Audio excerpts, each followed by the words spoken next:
little over a decade later, the U.S. military conducted experiments to bring weather to the battlefield.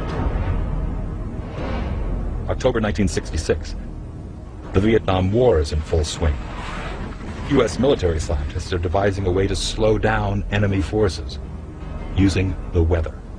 The U.S. had gone from advisor status to in-field combat status, and were not doing well. As a result of not being able to make progress on the ground, the U.S. went to bringing the battle into the atmosphere above the battlefield. The Air Force employed a groundbreaking military directive called Project Popeye. Project Popeye was a weather modification program that involved cloud seeding, and the idea was to produce or exaggerate the monsoon rains that are traditional in that region. Experiments are carried out beforehand with the military aircraft dropping silver iodide crystals in clouds over a strip of the Laos Panhandle, east of the Belovans Plateau in the Mekong River Valley.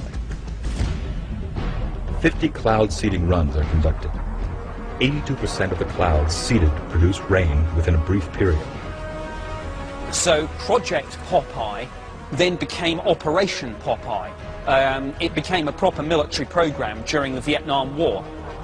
The goal of Operation Popeye was to extend the monsoon season and create an inordinate amount of rainfall by seeding clouds over the Ho Chi Minh Trail.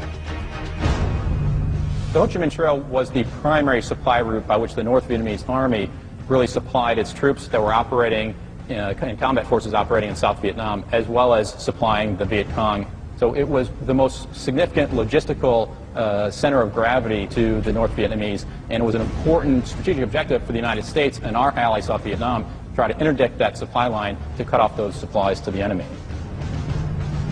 Operation Popeye's objectives are to soften road surfaces on the Ho Chi Minh Trail, cause landslides along roadways, and wash out river crossings.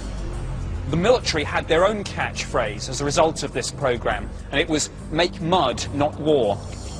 They flew over 2,600 missions from a period of 1966 to 1972, and it's believed that it did exacerbate the amount of rainfall and probably extended the monsoon season by 30 to 45 days.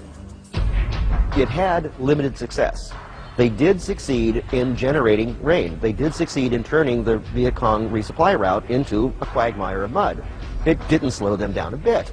They were bringing the stuff in on bicycles, and they just slogged through the mud.